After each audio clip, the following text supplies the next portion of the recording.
from the College by the Lake, Coeur d'Alene, Idaho. Local, regional, national, and international guests discussing the issues and topics affecting the way you live are on Forum, the North Idaho College Public Forum, with your host and moderator, political scientist Tony Stewart. It is a special privilege to welcome you back to this long-running series that we're doing entitled Journey Through Time, Visits to 5 Historical Cities. On today's program, we will have 2 guests who are portraying very interesting people in history or characters from the past. Today we're going to visit on the program Athens, back in time, and also we're going to Alexandria, Egypt. In order to accomplish our goals for this program, I first of all welcome to the program Denise Clark, who is employed at North Idaho College. She is a public services librarian at our institution. She holds a BA degree in English and Theater Arts from Michigan State University, and she also has an MLS degree from Western Michigan University in Library Science. Denise Clark is with us to portray Antigone, who is a literary creation of Socrates, who first presented this play, Antigone, to the Greek populace around 442 BC. Sophocles was a very interesting writer, and he really did a great job, I think, with the character Antigone. And so Denise Clark, in the character of Antigone, welcome to our program today. Welcome, Citizen Stewart. It's a pleasure to be here in Coeur d'Alene, Idaho, all the way from Athens. And in another time in history. Another time, 5th century, yes. I also am pleased to welcome to the program Patrick Lippert, who is a lecturer in philosophy on the faculty at North Idaho College. He holds a BA in English Literature from the University of Washington, an MA in philosophy from St. Louis University, and he holds a Master of Divinity in Theology from the Jesuit School of Theology at Berkeley. Mr. Lippert is here today in the role of, I guess we must say, an anonymous Jewish sage who wrote the famous work Wisdom. And so I would welcome you. Maybe you can assist me in what I should call you in this anonymous role. I have given myself a name to make it easy for everyone to deal with me. So my name is Simeon Ben Ezra, and I am the author of the Book of Wisdom. Well, welcome to our program. We also should point out to our guests, as we go back in time, that we're around 50 to 30, BCE. 40 BC, right. Alexandria.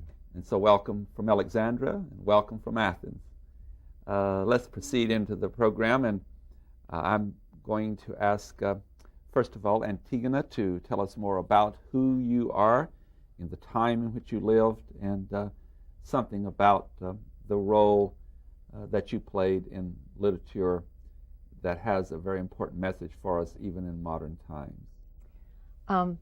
I should say that I'm much like Athena, who sprang full, was born from the brain, from the head of Zeus, and armored, prepared for battle. Antigone was born from the brain of Sophocles and armored for battle, I might add.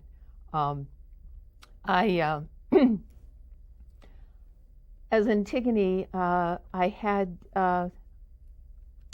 was a character. I am a character in a play written by Sophocles that was first produced about 442 BC in Athens. This is the classical period when Athenian drama was at its height.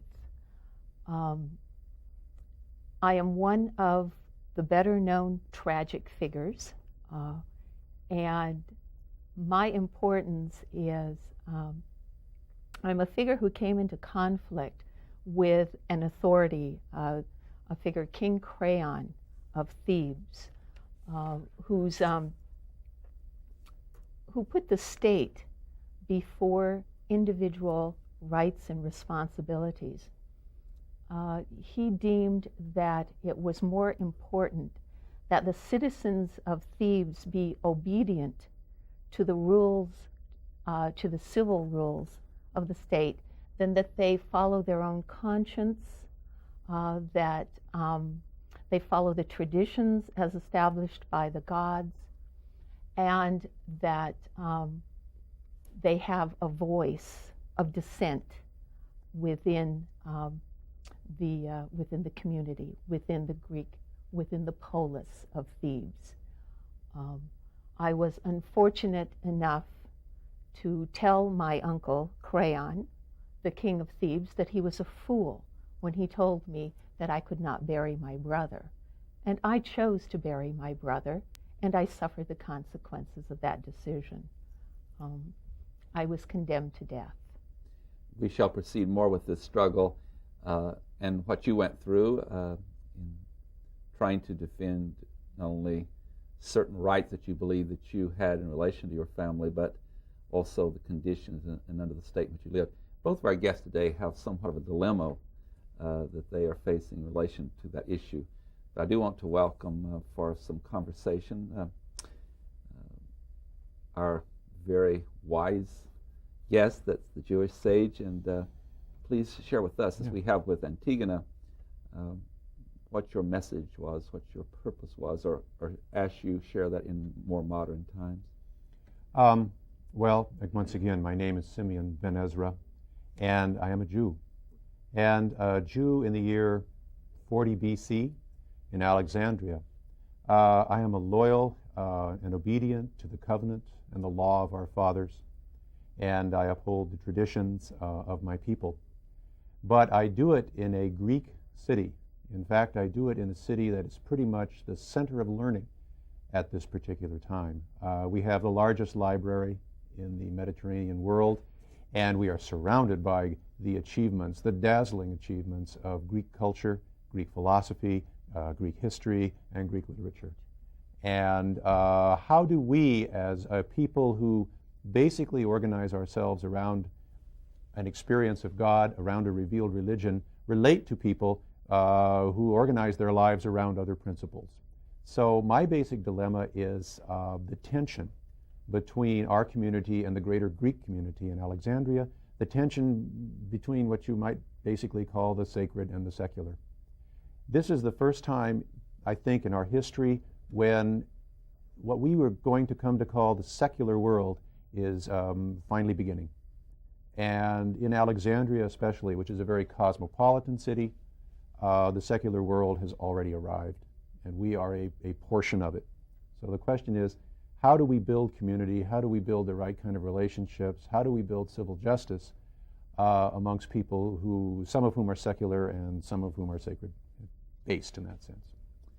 For our viewers who have not had the advantage of being at the program, the symposium that we had, and did not see the moral dilemmas that we introduced each day, I will come back to you, Antigone, and point out that on the particular day that you're presenting to modern man and woman, that it had to do with democracy versus aristocracy, as we talked about it in 1998.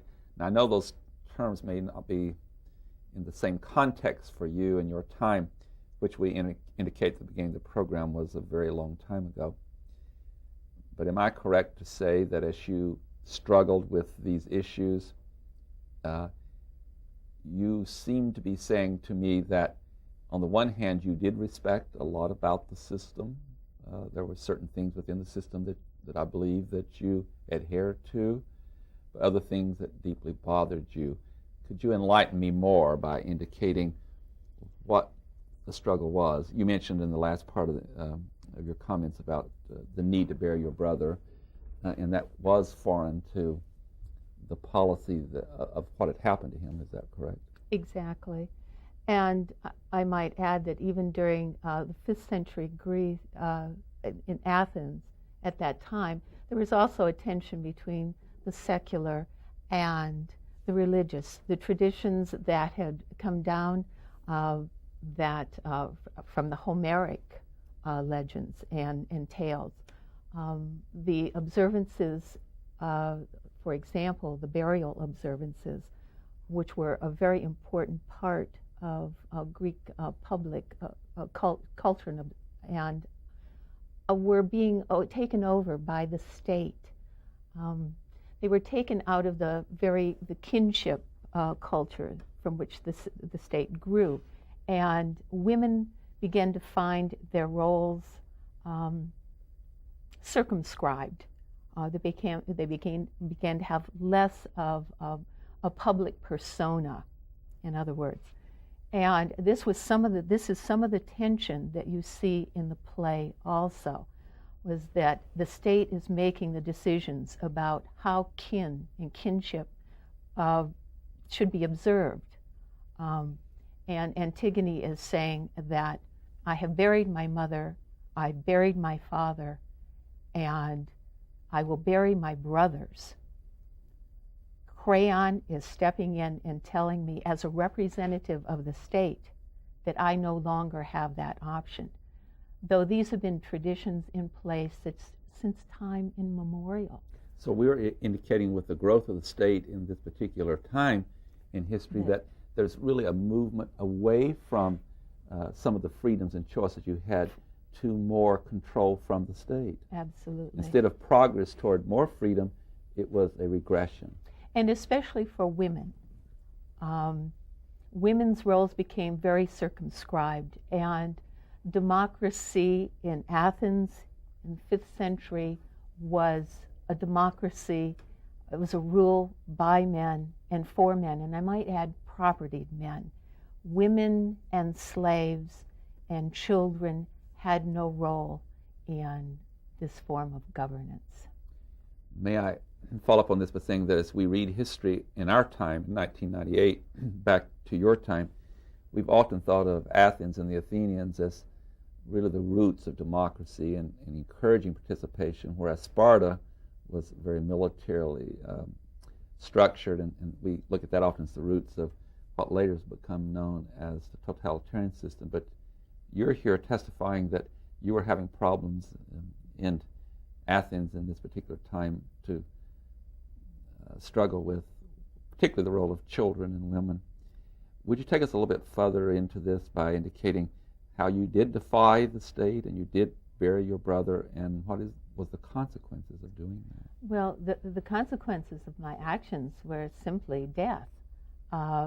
My uncle made it very clear.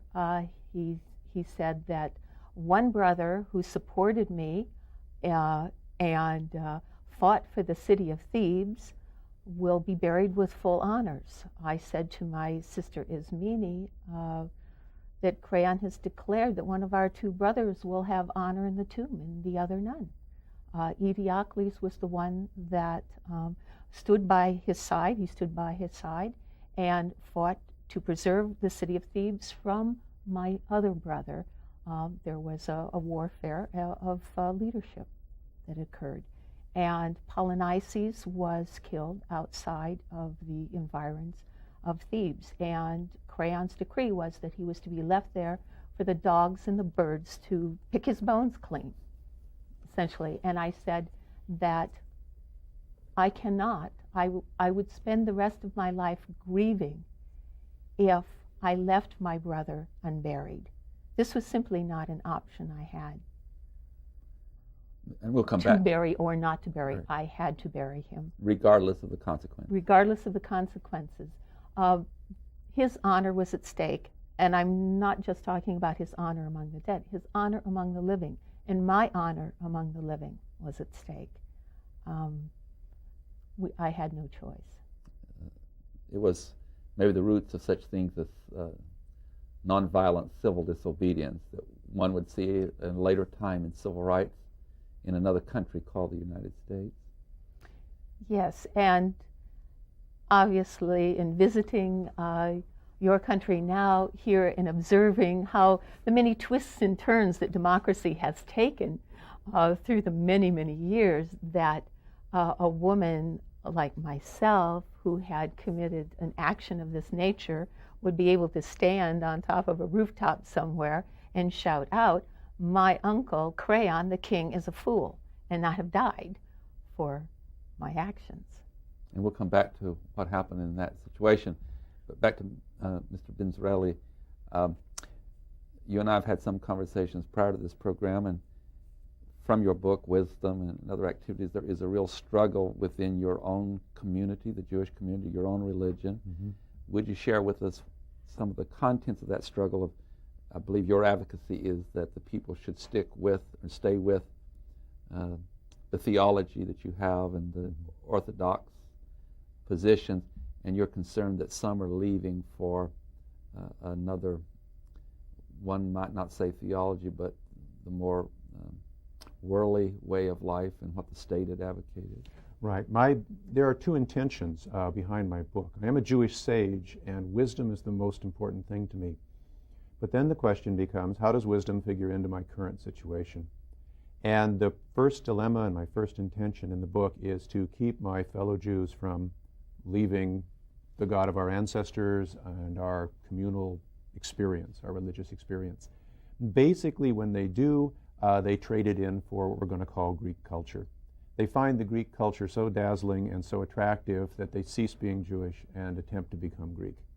And for me, as a sage of Israel, as a sage, of our covenant, that is a poor choice. When in fact, by meditating on wisdom and in what I've written in the book, it need not be a choice of one or the other. One can have the benefits of Greek culture and the wisdom that is contained within our own culture at the same time. But many see it as an either-or choice, and they choose to become as Greek as they can. And that was the problem I was facing primarily. Secondarily, though, beyond my fellow Jews, I am writing to my fellow Alexandrians in terms of what wisdom is and what wisdom has to teach all of us, whether we're Jew or Gentile. So there are two basic intentions. There are two channels to your work. Give us a little more elaboration upon how, in your time as well as now, that people can remain loyal to a doctrine or religious belief and still live in a society that is more tuned to other positions also, that they don't have to be contrary. What do you say to those persons in your community that were flirting with leaving for? We, first off, what I said before still, basically pertains. Wisdom is a spirit friendly to humanity, all humanity, Jew or Gentile. And so on that basis, we can understand our problem more broadly or with more depth. But basically as well, in terms of the sacred and the secular, one thing that would be necessary between these two groups would be something we will have to call civil justice. And civil justice will be organized around our own law or part of our law. We all know about the 10 Commandments my people were given.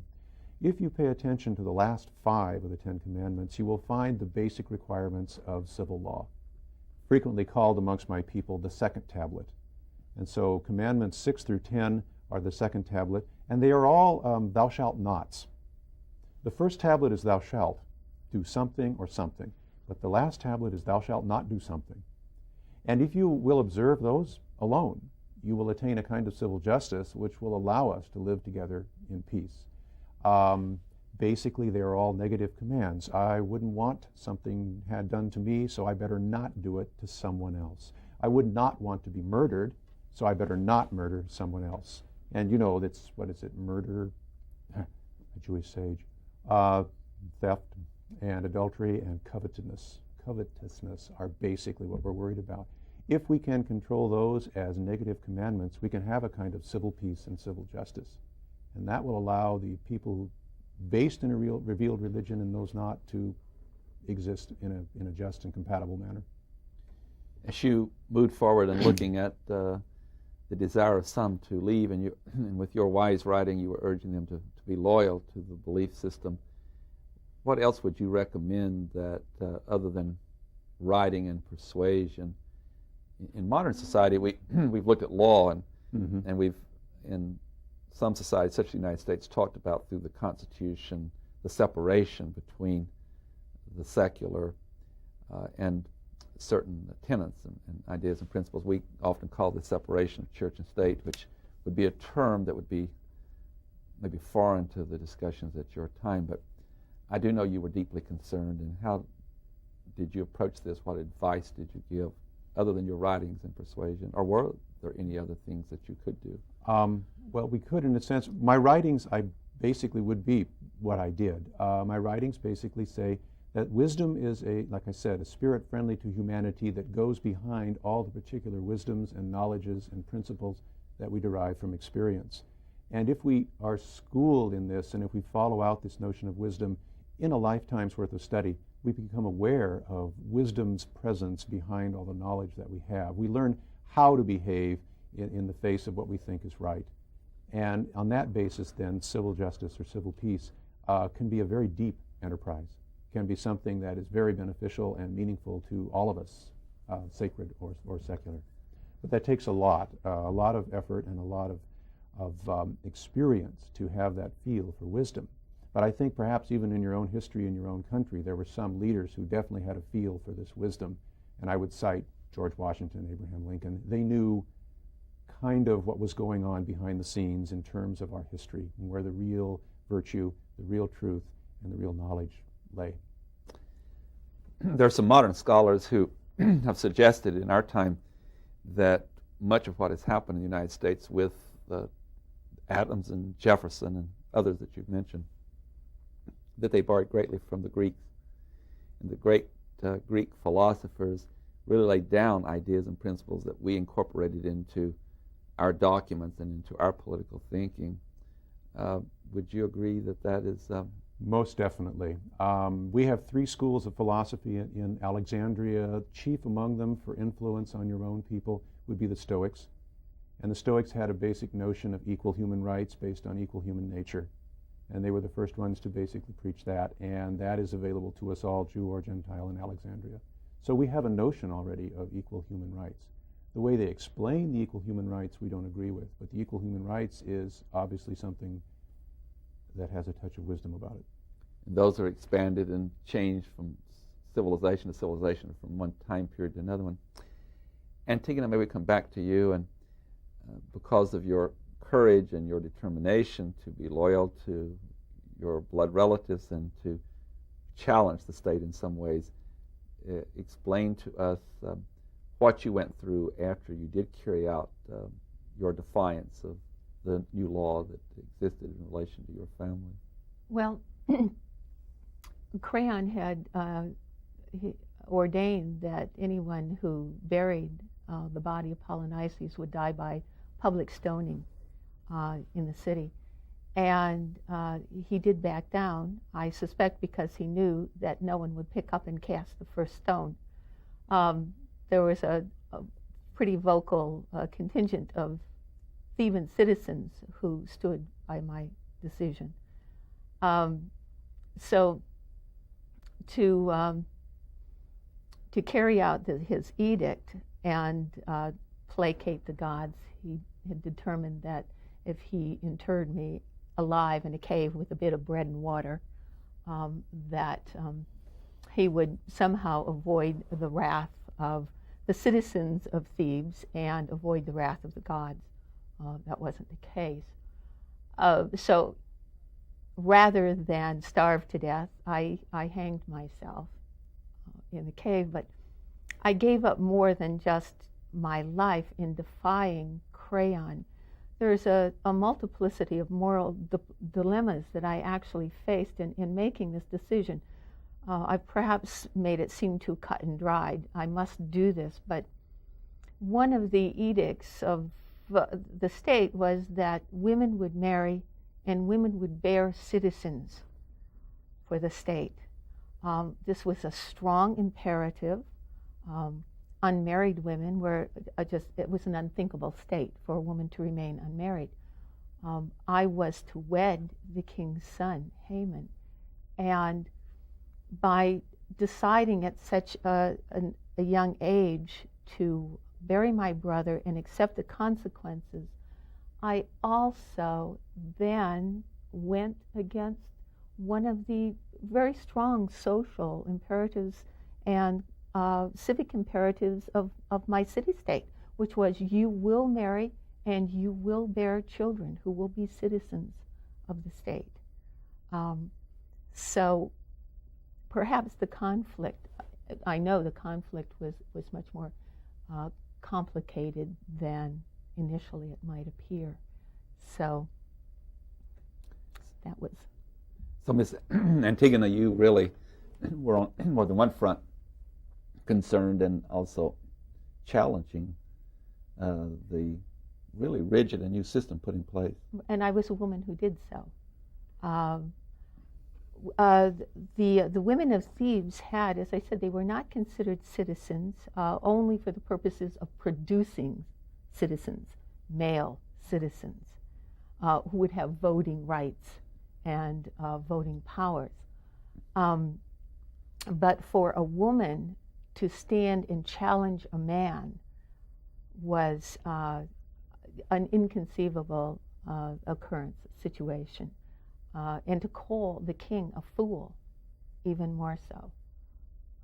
This was the height of insult to the king. Absolute height of insult, yes. To be upbraided by, I was about 16 years old at the time, I upbraided my mature uncle, the king of Thebes. This is just not acceptable behavior.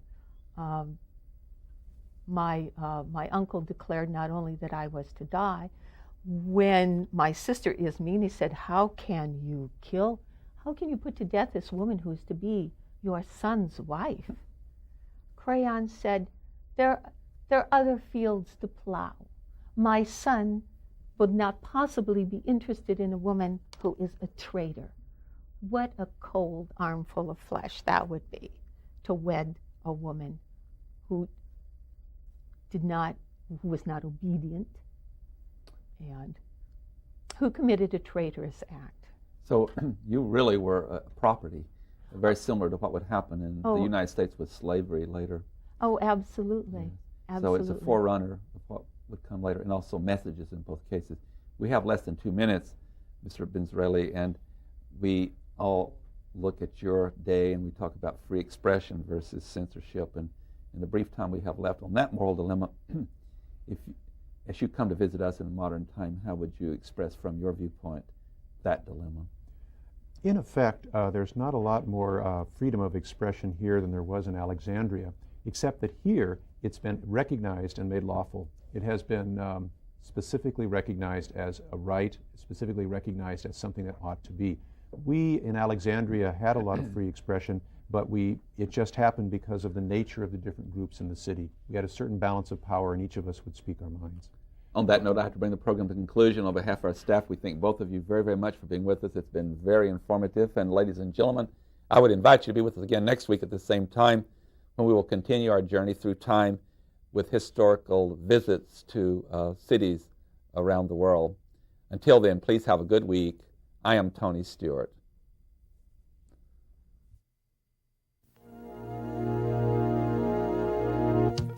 The North Idaho College Public Forum was videotaped live from the studios of Instructional Technology on the campus of North Idaho College for viewing at this more appropriate time.